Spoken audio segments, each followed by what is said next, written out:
Lezi indaba zehora lesikhombisa sikwethulela zona bukhoma ekomkhulu le-SABC e-Auckland Park eGoli nazo ezinohlonze kusihlwa. This matter is withdrawn. If they come up with new evidence, they still have to come back to the NDPP and present to him. I-NPA sikhiphe umyalelo wokuthi kuzofanele kuhoxiswe okwesikhashana amacala enkohlakalo abhekene nenhloko yophiko lwezobunhloli emaphoyiseni uLieutenant General Dumisani Khumalo nabanye abayisikhombisa. Fire on the officers who returned fire before the suspects fled. Kubulawe abantu abayi-11 ezigamekweni ezahlukene zokudubula ezenzeke eWestern Cape. Kwenzeka kanjani lokho uma ngabe uthengiwe ukuthi hamba obulala umuntu ubusubulala umuntu ongasiyena ongahlangene naleyo yini. Ubevele kafushane enkantolo yemantshi yaseHammersdale umelaphi wendabuko odumile eThekwini ngeinsolo zamacala ahlobene nokusocongwa kosombusazwe njengoba eboshwe ithimba le-PKTT neledlule. Ngibingelele umbukeli ngikwamukele indabeni zehora lesikhombisa igama lami nguNoxolo Mamtshali wakwaMwali ihlaba nelimhlophe qa uza kwethu ostolikelanga ngolimi lwempawu uSinovuyo Fihlani ake sibheke ukuthi siphathele ziphi kusihlwa.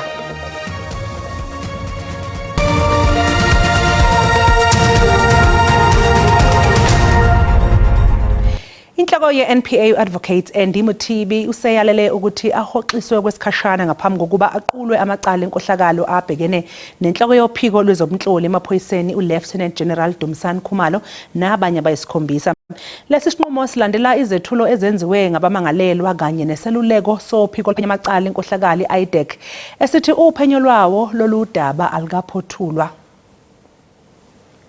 In terms of the section 1795, the NDPP that used his powers, supervisory powers, to make sure that he can review this, which is something that happens all the time. And then he has found, among other things, that the investigations were not finalized by that's what IDEC has indicated to him, among other things, but also the issues that were raised by the lawyers of the accused people. Number 5 of the letter is very clear that to avoid doubt, the matter may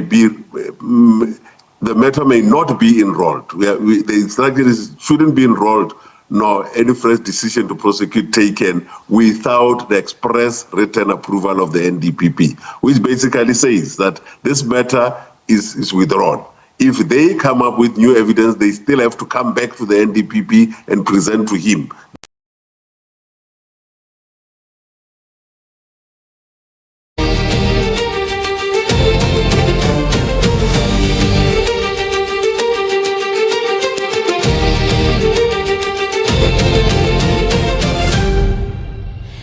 Ukwesula esikhundleni kwalowo beyinhloko ye-IDEC uAdvocate Andrea Johnson akuzange kumvimba ukuba avele ngaphambi kwekhomishana kaMadlanga.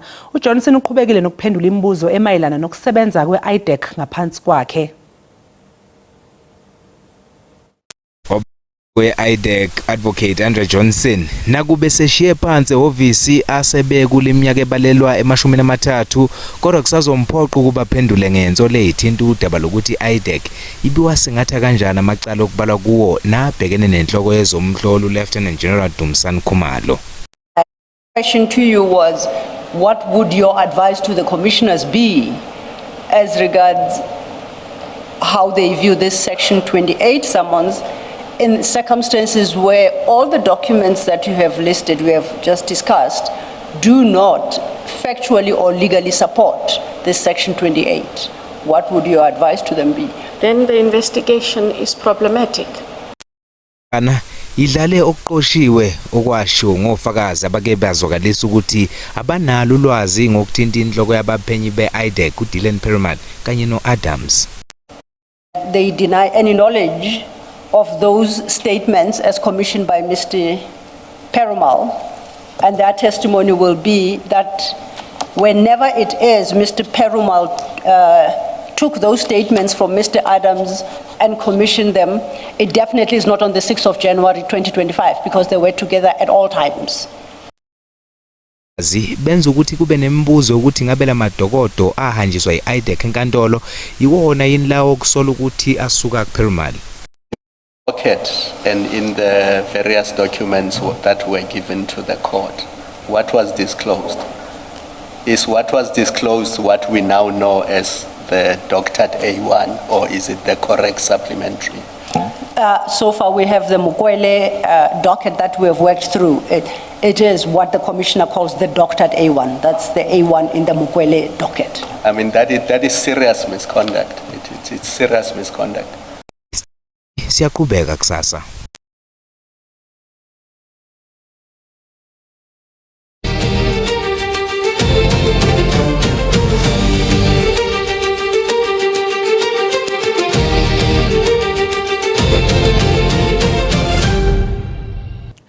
Kudutshulwe kwabulawa abantu abayi11 kwalimala abaningi ezigamekweni zokudubula ezahlukene ezenzeke eKapa, eStellenbosch, eGugulethu, eManenberg kanye naseKhayamandi. Phakathi kwabalimele ekuhlanganiswa nowesifazane osekhulile eManenberg kanye namaphoyisa amabili eKhayamandi. Sekushoneke abantu abangaphezulu kwenkulungwane ezigamekweni zokudubula kulesi sifundazwe kusukela nje kuqala lonyaka. Amaphoyisa ezwe ngandlebenye ukuthi kunokudubula okwenzeka eKhayamandi. Endaweni ke yokuqala esigameko eseduze kuzwakala ukuqhuma kwesibhamu. Amaphoyisa nje athe efika endaweni yesigameko azithela kubasolwa. The suspects opened fire on the officers, who returned fire before the suspects fled. Detectives from the Provincial Serious and Violent Crime Unit are leading the investigation, while crime scene experts work through the night gathering evidence. A 9mm firearm was recovered at one of the scenes and will undergo forensic examination. Kulimala amaphoyisa amabili kanye namalungu omphakathi amabili baphuthunyiswa esibhedlela. EGugulethu kushone abantu abayisihlanu. Amaphoyisa athi uphenyo lungakaphothulwa likhombisa ukuthi amadoda behlomile angene ngendlovu yangena endlini afuna isibhamu ngaphambi kokuba avulele ngezulu lezandla. Kushone abantu ababili, owesifazane osekhulile ulimale kanzima esigamekweni kusolwa ukuthi sihlobene namaqembu emgulukudu eManenberg. Inhlangano ezobugebengu eKapa ithi le nhlangano yasungulwa ukulekelela amaphoyisa ekwenzeni izinhlelo zezokuphepha emphakathini. Okwamanje ke amaphoyisa aseManenberg asekwazile ukuhlala phansi bebambe umhlangano nale nhlangano. Members of the community with the police and saying, yes, there is a safety plan in Manenberg, but is it working? Why is it not working? Which are the areas that we can sit together and work out something? And I feel positive about that. But we need it in at least 25 other stations for commissioners also to step up and give us a sense that they are serious about this process. Akekho ke osaboshiwe okwamanje. Umengameli wezwe uCyril Ramaphosa ukhuthaze amalungu ePhalamende lase-Afrika ukuthi abhekane ngqo nodaba lokufuduka kwabantu phakathi kwamazwe. Ubevula ngokusemthethweni isithangami sesikhombisa sePhalamende lase-Afrika eMidrand eGoli.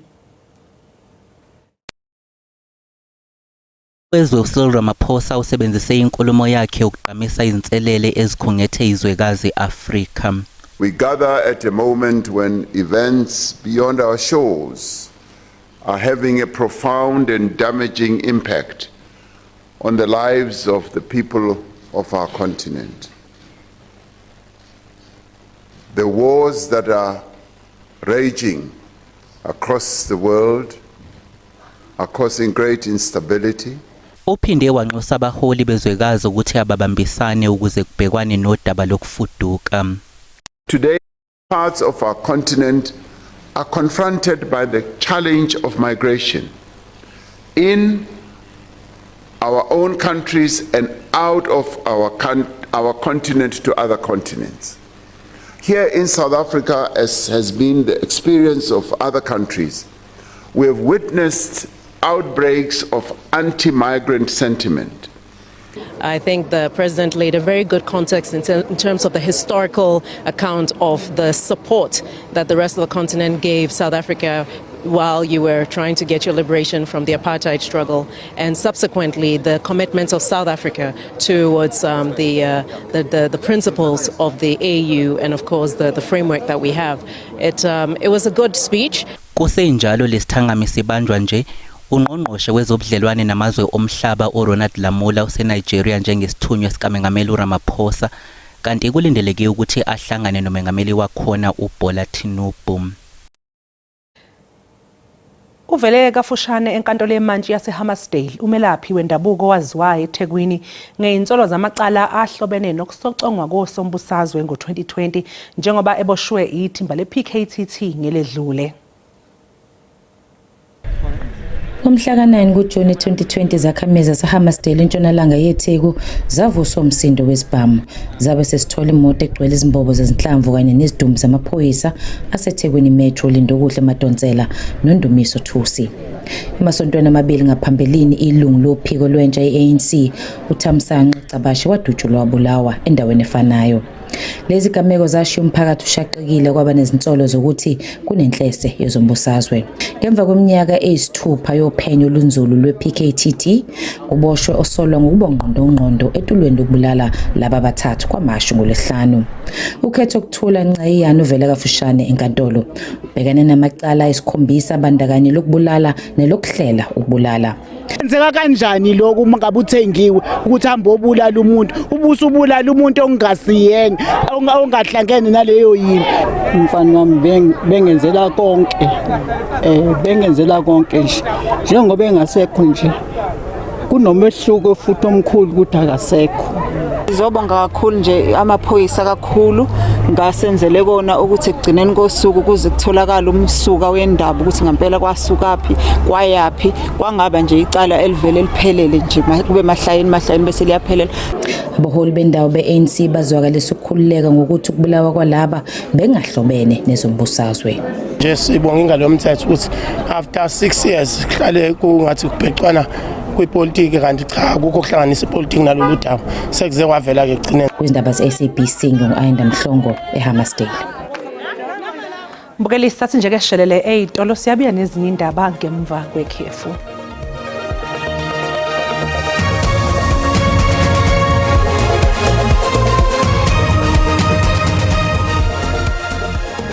Sikubingelele siphinde sikwamukele mbukeli mungabasanda kungena asikukhumbuze ukuthi lezi indaba zesiZulu ziyatholakala ku-YouTube na ku-SABC Plus.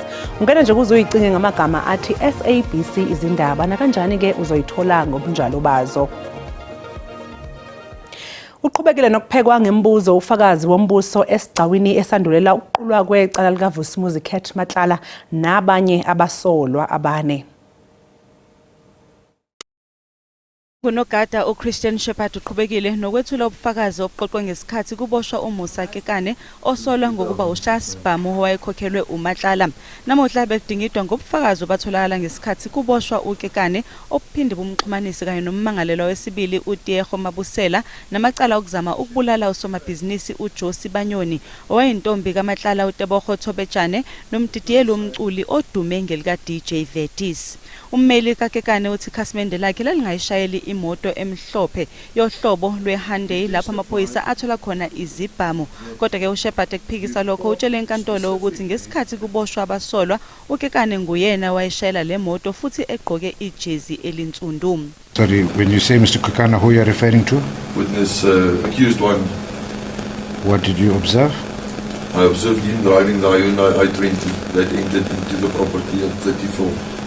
Ummeli kaKekane uyaqhubeka nokuphikisa lobu bufakazi njengoba kuqhubeka ukuqula kwesigcawu secala. And the only logical conclusion is because you never saw the face of the driver of the Hyundai. Correct? That's incorrect. You only saw the mustard-colored shirt. Sisekuzo esezinkantolo inkantolo ephakeme yaseGoli isihlehlisile isigcawu esandulela ukuqulwa kwecala labasolwa ababili abasolwa ngokubulala uWarwick DJ Waras Stock. The matter then is postponed to the 19th of August 2026. In the event that Mr. Du Plessis, counsel for accused number 2, is still on record, it is envisaged that a pre-trial will take place on that date. So uthi usukulungele ukushushisa abangamashumi ayisithupha nambili abasolwa ngokugqugquzela izibhelu zangoNtulikazi ngo-2021. Umbuso uveze ukukhathazeka njengoba icala eselidonse isikhathi eside labasolwa ngokugqugquzela udlame ngezibhelu lisalokhu lihlehliswa njengoba abanye bengakaxazululi udaba lokuthola abameli. Inkantolo izwe ukuthi nakuba abanye abasolwa sebebatholile abameli, abanye basezigabeni ezahlukene zokufaka izicelo zabo ze-legal aid. Inkantolo ivumile ukuthi leli cala libanjezelwe izinqubo ze-legal aid, kodwa igcizelele ukuthi abamangalelwa ngeke banqatshelwe ilungelo labo lomthethosisekelo lokumelwa ngabameli. Omunye umsolwa obefuna ukuzimela ngemuva kokwehluleka ukuthola i-legal aid uxwayiswe inkantolo ukuthi ukwenza njalo kuzoba nzima, ikakhulukazi uma kubhekwa ubufakazi obuningi bobuxhakaxhaka besimanje okulindele ukuthi buvezwe ngesikhathi kuqulwa icala. Omunye umsolwa ubike ukuthi unezinkinga zezimali usekhetha ukufaka isicelo se-legal aid. Khona manjalo, omunye wabamangalelwa uAyanda Magudulela wehlulekile ukuvela ngaphambi kwenkantolo emumva kokubikwa ukuthi ulimale engozini yemoto. Ibhayili yakhe yabe isihoxiswa okwesikhashana futhi kwakhishwa incwadi yokuboshwa kwakhe, kodwa yomibili lemiyalelo yenkantolo izomiswa kuze kube uvela ngaphambi kwenkantolo ngomhla ka-11 kuNcwaba. Umbuso uthi kade wakulungela ukuqula leli cala. The state is in a position to begin and we're just having to adjourn the matter. Icala lihlehliselwe umhla ka-17 kuNcwaba. NginguNonhlakanipho Magwaza ezindabeni ze-SABC eThekwini. Abasebenzisa amakhadi asagolide esasa bangase bangakwazi ukuthola imali ekupheleni kaNcwaba. Basalelwe isikhathi kuze kube ukuphela kaNcwaba ukuba baguqukele kumakhadi amasha ePost Bank. Ngokuqala kamandulo ke mbukeli amakhadi lawa yellow angeke sasebenza nokungenza ukuthi ke kube nokuphazamiseka kulabo abangakwazanga ukwaguqula. Ukuphela kukaNcwaba yiwona mnqamla juqu obekiwe ukuguqulwa kwamakhadi amadala esasa. Sekusele isikhathi esingaphansi kwenyanga ukuguqukela ohlelo lwamakhadi amasha amnyama asebhange iPost Bank. Be talking truly and I can't lie. I'm just ignoring. Receive imessage ukuthi ikhadi ngeke lisasebenza and then nonga yikuchange ngeke ureceive imali yabantwana. iPost Bank okwamanje isaqinisekisa ukuthi bangaphezudlwana kwesigidi asebekwazile ukuguqukela emakhadini amasham. Siyabanxusa ke ukuthi bafike ngobuningi babo bazoshintsha amakhadi abo bathole lawo esiwabiza ngama Post Bank Black Card. Baningi asebeshintshile asebesebenzisa lamakhadi awo Post Bank Black Card. Sinxusa laba bangakawashintsha ukuthi nabo basondele ukuthi bathole ukuthi bakwazi ukuthi basizeke kuse-early kungakashaya isikhathi ukuthi kuthole isikhathi imali eyibonelelo. Isasa ikhumbuza labo abalinganiselwe ezigidini eziyishumi abangawasebenzisi amakhadi asagolide esasa nePost Bank akukho ke kufanele bazikhathaze ngakho. We have improved our systems, like the processes which we are engaging now, the reviews, where when we see that there's an activity taking place in the account. Lolu hlelo ke luyingxenye yokuqinisa ezokuphepha kuhulumeni nakulabo abahlomulayo uqinisekisa ukuthi imali yabo ayiweli ezandleni ezingalungile. Sifisela inhlahla ibanyana mbukela ke siphinde nje sihlabi ikhefu sizobuya sasikuphatheleke umhlahlo wesimo sezulu noThini Ntshiza.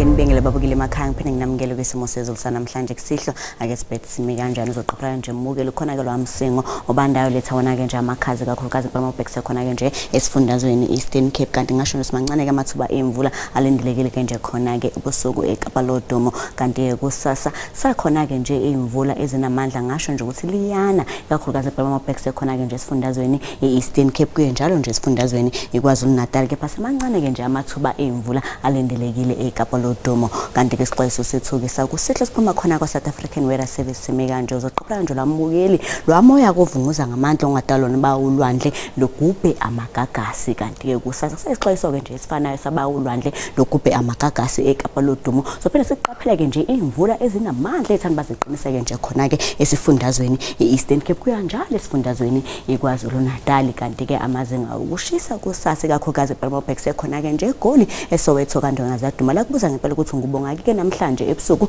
ngawo nje u9 kanti thana ukuthi nje lipholeke kusasa ngo21 kanti ngasho nje lifudumeleke ePitoli singawulindela nje u24 ngobhekise khona ke nje esifundazweni iLimpopo amazenga okushisa ame kanje thana ukuthi nje lifudumeleke eGiyani ngo24 kanti ke liyashisa eMosina singawulindela nje u26 ngobhekise khona ke nje esifundazweni iMpumalanga amazenga okushisa ame kanje liyabanda ke eMelo singawulindela nje u19 kanti thana ukuthi nje lifudumeleke eMbombela ngawo nje u23 kaMasibhekise khona ke nje esifundazweni KwaZulu-Natal eThekwini eClermont kwaMashu eMlazi ngasho nje lipholile nje ngawo nje u20 olibhekise khona ke nje eMaritzburg thanda ukuthi nje libandeke ngo18 bande njalo ke nakhona ke ePortshepstone singawulindela nje u18 nakhona ke oLundi uye njalo nje eshowe liyabanda ngawo nje u19 mobhekise khona ke nje esifundazweni Eastern Cape amazenga okushisa ami kanje labanda ke eMthatha singawulindela nje u12 libande njalo nakhona ke Gqeberha lemi nje ku15 Masibhekise khona ke nje esifundazweni iWestern Cape amazenga okushisa ami kanje kaBalodumo liyabanda ke namhlanje ebusuku ngawo nje u11 bande njalo ke emini singawulindela u18 kuye njalo nje George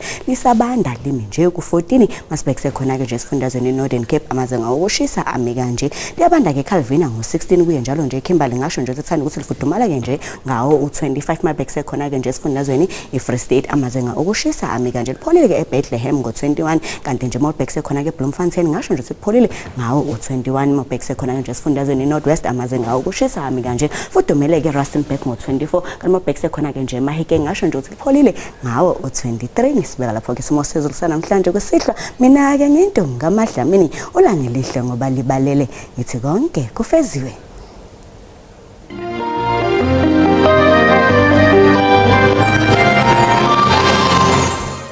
Mbukeli ube nobusuku obuhle usali kahle.